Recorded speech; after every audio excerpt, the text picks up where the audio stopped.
Have you ever wondered why Miami Vice switched from one Ferrari to another mid-series? What if I told you the original cars were fake and Ferrari sued the show? This black Testarossa hides secrets that defined an entire decade. Today we're counting down 20 weird facts about the 1986 Ferrari Testarossa from Miami Vice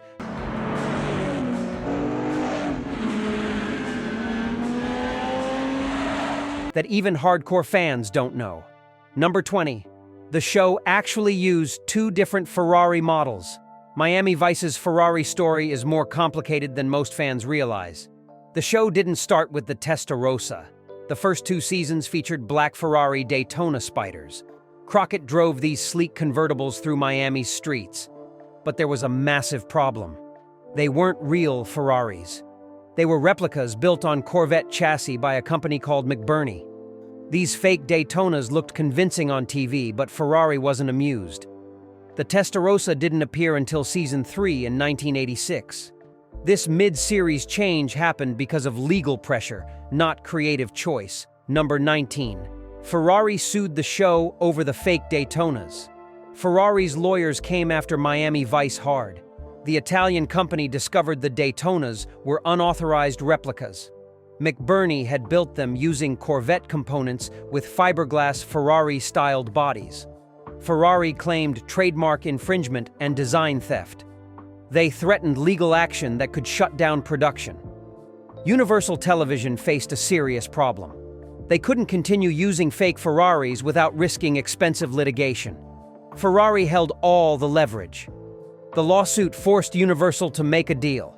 Ferrari agreed to drop legal action if the show used genuine Ferraris going forward. This corporate strong-arming actually created opportunity. Number 18. Ferrari gave them a white Testarossa. They painted it black. Ferrari provided a Testarossa to the production painted in Bianco white. This was a standard Ferrari color and perfectly acceptable. But the Miami Vice producers had different ideas. They wanted black to match the previous fake Daytonas. The show's aesthetic demanded dark, sleek vehicles. White seemed too bright, too visible, not cool enough. So they repainted Ferrari's gift. They transformed the Bianco Testarossa into gloss black, without asking Ferrari's permission. Ferrari executives were reportedly unhappy about this modification. Repainting a Testarossa seemed disrespectful to the marque's heritage, but the producers didn't care. The black paint looked perfect on camera. It matched the show's noir aesthetic and Crockett's dark wardrobe. Ferrari's white became Miami Vice's black. Number 17. The black paint was constantly being touched up.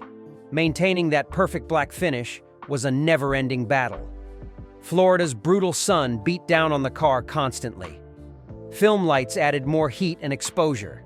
Black paint showed every imperfection, scratch, and dust particle. The production employed dedicated detailers who maintained the Testarossa between takes. Touch-up paint was always available. Crew members would wipe down the car constantly. Even minor swirl marks showed on camera. The glossy black finish required obsessive maintenance. Rain was actually a problem because water spots would show. The car needed washing and drying frequently. Some estimates suggest they spent hundreds of hours just maintaining the paint throughout production. That perfect, gleaming black Testarossa audiences saw represented enormous behind-the-scenes effort. The price of perfection was constant, exhausting maintenance. Number 16. Don Johnson hated the Testarossa initially. Don Johnson wasn't happy about losing the fake Daytonas. He'd grown comfortable with those cars despite their Corvette origins. The Testarossa presented problems. It was wider and harder to maneuver than the Daytonas. Visibility was terrible with the low seating position and high beltline. The gated manual transmission was tricky in stop-and-go filming. Johnson found the car impractical for television production. He complained about getting in and out gracefully in tight clothing. The Testarossa was designed for Italian highways, not Miami production schedules. But over time, Johnson's opinion shifted. He appreciated the Testarossa's genuine exotic character. The car's presence elevated every scene. Eventually, Johnson embraced the Testarossa, but the initial relationship was rocky and filled with frustration. Number 15. Multiple Testarossas were used throughout the show. The production didn't rely on just one Testarossa. They used multiple cars throughout the remaining seasons. Some sources suggest 3 or 4 different Testarossas appeared. Ferrari provided cars for different purposes. One was the pristine hero car for close-ups and beauty shots. Another handled driving scenes and was more worn. Possibly a third existed for backup and specific sequences. Tracking which car appeared when is nearly impossible. They all looked identical after being painted black. The production logs tracked VIN numbers and usage. This fleet approach ensured filming continued regardless of mechanical issues or damage. Having backup Testarossas was essential for maintaining the demanding production schedule. Ferrari's cooperation made this multiple car approach possible, though expensive for the show's budget. Number 14. The side strakes were removed for some scenes.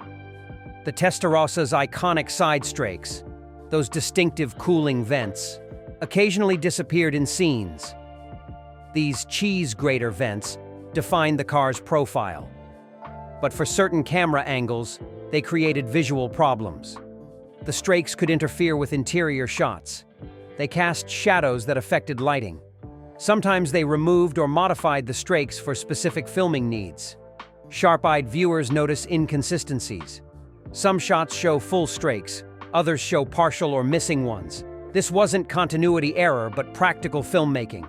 The production prioritized getting the shot over maintaining perfect accuracy. Different Testarossas in the fleet may have had different strake configurations. The modifications were invisible to casual viewers, but obvious to Ferrari enthusiasts examining the show closely. Production needs trumped automotive purity. Number 13. The interior was modified for camera equipment. Miami Vice's production team extensively modified the Testarossa's interior for filming. Camera mounts needed installation throughout the cabin. These mounting points required drilling and modification. Ferrari would never approve these changes. The pristine Italian interior was compromised for Hollywood's needs. They installed equipment for in-car camera work. Lighting rigs required custom mounting. The modifications made filming possible but damaged the car's originality. The production didn't care about maintaining collector value. These were working vehicles, not museum pieces. Some interior panels were modified for access to filming equipment. The gear shifter area often had cameras mounted nearby. The compromised interior was necessary for the intimate driving shots. Ferrari purists would be horrified, but television production demanded these sacrifices. Number 12. Philip Michael Thomas rarely drove it. Tubbs, played by Philip Michael Thomas, rarely appeared driving the Testarossa. The Ferrari was Crockett's car, not a shared vehicle. This was partly story-driven. Crockett was the show's lead and needed the iconic car. But there were practical reasons too. Insurance costs limited who could drive. Thomas wasn't as comfortable with high-performance cars. Most scenes showing the Testarossa featured Johnson. When both detectives appeared together, Johnson drove. Thomas seemed content not fighting for Testarossa screen time. His character had other vehicles throughout the series. The Testarossa became so associated with Crockett specifically that sharing it would feel wrong. This single character association strengthened the car's iconic status. It was Crockett's signature, not the department's or the partnership's. Number 11. The Testarossa could barely fit in some locations. The Testarossa measured 77.8 inches wide. That's over 6.5 feet of Italian exotic. This created serious filming challenges in Miami. Some streets were too narrow. Parking spaces couldn't accommodate it. Historic Miami Beach locations had tight corridors. The production constantly struggled with the car's dimensions. They'd scout locations only to discover the Testarossa wouldn't fit. This partly explains why the white Mustang remained in service. The Mustang could go places the Ferrari physically couldn't. Tight turns required careful maneuvering. Parallel parking was nearly impossible on camera. The width dominated every scene, but also limited where they could film. The Testarossa's presence was commanding, but its size was genuinely problematic. Sometimes spectacular vehicles create spectacular headaches for production crews. Number 10. The engine sound was dubbed from other Ferraris. That glorious Ferrari soundtrack wasn't entirely the Testarossa's real flat 12 engine. The actual sound was good, but not dramatic enough for television. Sound designers recorded the real engine but enhanced it heavily. They layered sounds from other Ferraris, possibly including race cars. Some audio came from V12 Ferraris with more aggressive exhausts. The Testarossa's real exhaust note was relatively civilized for emissions and street legality. Post-production gave it the screaming exotic character audiences expected. Every gear change and throttle blip was carefully constructed. The dubbed sounds made the car seem more powerful and emotional. This audio manipulation was standard practice. Reality rarely sounds as good as crafted soundtrack. The Testarossa audiences heard was Ferrari's greatest hits compilation, not documentary accuracy. Number 9. Ferrari used the show for marketing. After threatening to sue. Ferrari's relationship with Miami Vice transformed from antagonistic to cooperative. After threatening legal action over the fake Daytonas, Ferrari recognized opportunity. Miami Vice offered unprecedented exposure. Millions watched weekly, mostly affluent demographics Ferrari courted. The lawsuit became partnership. Ferrari provided cars and supported production. In return, they got marketing money couldn't buy. The Testarossa appeared in living rooms worldwide every Friday night. This exposure reached people who'd never attend a car show or read Ferrari magazines. Dealerships reported increased inquiries. Wealthy viewers wanted the Miami Vice Ferrari. Ferrari's sales and brand recognition exploded. The company went from protecting trademarks to embracing pop culture ubiquity. This transformation from lawsuit to marketing coup demonstrated savvy business sense. Sometimes free advertising is worth more than legal victories. Number 8. The show introduced most Americans to the Testarossa. The Testarossa was brand new when Miami Vice featured it in 1986. Most Americans had never seen one in person. Testarossas were rare, expensive, and primarily European. Miami Vice became America's introduction to Ferrari's latest exotic. Viewers saw the Testarossa before car magazines covered it extensively. The show created instant recognition and desire. People knew the Testarossa from TV before understanding its specifications or performance. This mass exposure elevated the car beyond automotive circles. It entered mainstream consciousness immediately. Everyone recognized that profile with the side strakes. The car became instantly iconic not through racing or reviews, but through weekly television exposure. Miami Vice made the Testarossa culturally relevant to people who'd never afford one or even see one. This democratic exposure was unprecedented for exotic cars. Number 7. Real Testarossa prices jumped because of the show. Miami Vice dramatically impacted Testarossa values and demand. Before the show, wealthy buyers interested in Ferraris considered Testarossas among several options. After Miami Vice, the Testarossa became the Ferrari to own. Waiting lists at dealerships grew longer. Buyers specifically requested black Testarossas like the show. Ferrari couldn't build them fast enough to meet demand. Used Testarossa prices jumped above MSRP. Speculation entered the market. People bought them as investments. The Miami Vice effect was immediate and sustained. Dealers reported customers walking in asking for the Miami Vice Ferrari. This television-driven demand was unusual for exotic cars. Typically, racing success drives Ferrari desirability. The Testarossa became desirable through pop culture, not motorsport. The show added a premium to already expensive cars, making them even more unobtainable. Number 6. One Testarossa was stolen from the set. During production, one of the Testarossas was stolen directly from the set. Security was breached and the Ferrari disappeared overnight. The theft created immediate production problems. They were already managing limited vehicles. Losing one was catastrophic. Law enforcement took the case seriously given the car's value and publicity. The investigation attracted media attention. A stolen Ferrari from Miami Vice was news. The car was eventually recovered within days or weeks. Reports suggest it was found abandoned, possibly when thieves realized it was too recognizable. The distinctive black Testarossa from a hit show couldn't be hidden or sold easily. Security was dramatically improved after the incident. Additional guards and locked storage became standard. The theft reminded everyone how valuable these working vehicles actually were. Number 5. The white Testarossa occasionally appeared by mistake. Sharp-eyed viewers noticed something odd. In some early season 3 episodes, a white Testarossa briefly appears instead of black. These weren't different cars. They were filming before the repaint was complete. The production began shooting with the original white Ferrari. They filmed some sequences before deciding to paint it black. The repaint happened during the season. Rather than reshooting already completed footage, they kept the white Testarossa scenes. Most viewers never noticed the color inconsistency. The shots were brief or from distances where color was ambiguous. But Ferrari enthusiasts spotted the continuity error immediately. It revealed the production timeline and the decision to repaint. The white Testarossa appearances are now trivia gold for dedicated fans examining the show closely.